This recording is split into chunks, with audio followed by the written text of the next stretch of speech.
It is 8:04 in the morning. I have my backpack, my bass, and my suit. Let's do this.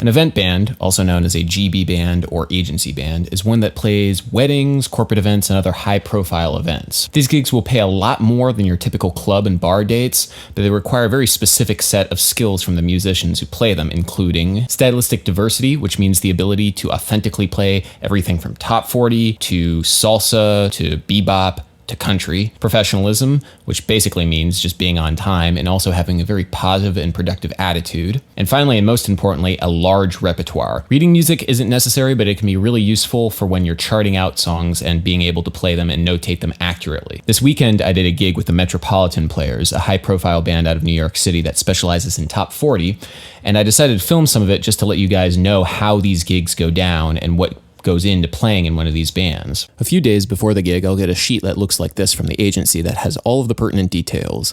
The band often gets special requests that I'll have to learn, but for this particular gig, all of the requests are just off the band's repertoire sheet, so that doesn't mean any extra work for me. Let's see, where are we going? Syracuse? Geez, okay, that's a bit of a haul. Fortunately, the agency pays for the hotel, provides transportation, supplies backline, and also pays a per diem, which is untaxed money for food while on the road. I just show up with my bass. Today we're playing the wedding of Katie and Brad Backenstoes at the Skeneatelas Country Club in Skeneatelas, New York. I'll be playing with Luke on drums, VJ on guitar, and Danny, Renee, Ian, and Brian singing. Drew will be music directing and playing keyboard. He's the co-owner of the agency, band leader, and general Renaissance man. As a band, we're responsible for providing background music, which I call wallpaper music, for when guests are arriving at the reception hall and for during dinner.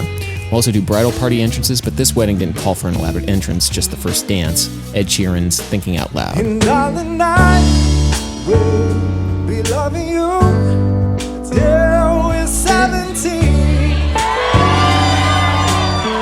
Next comes speeches. She wanted me to keep it short because of my throat. She said she would cut it if I got on too long.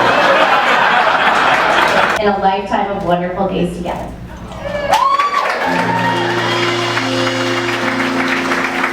Followed by dinner. Organizing everything is Erin, the attendant and other co-owner of the agency who calls tunes, runs sound, figures out important details like when we're going to eat, and coordinates with the wedding planner. She also will deflect drunken guests.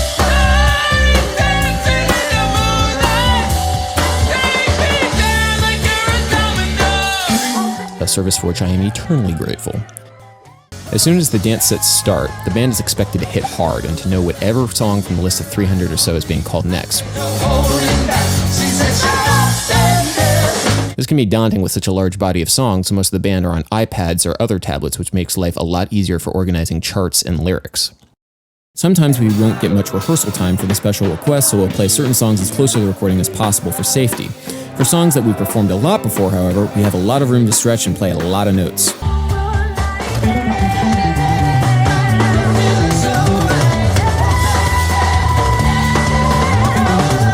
Too many notes, Your Majesty. Exactly. Very well put. Too many notes. After a long night, we pack up and head to a hotel. Now, if you're interested in joining a band like the Metropolitan Players, my big advice to you is to learn songs. These bands typically have song lists of hundreds and hundreds of songs that they can pull from on any given night. Fortunately, the Metropolitan Players and other bands like Hank Lane and Silver Arrow keep their song lists online so you can actually start working your way through them. Keep it thorough. It can be very, very obvious when people have just written down the chords of a song and don't actually know the ins and outs of all the stops, the hits, what the vocal melody is supposed to be, etc., etc., etc. I'll be talking more about the importance of learning songs in future videos, but for right now, just let me know if you have any questions about event bands down in the comment section. This has been Adam Neely's Bass Lessons. Please comment and subscribe, and also let me know if there's anything else you'd like me talking about. And until next time, bass. Bass.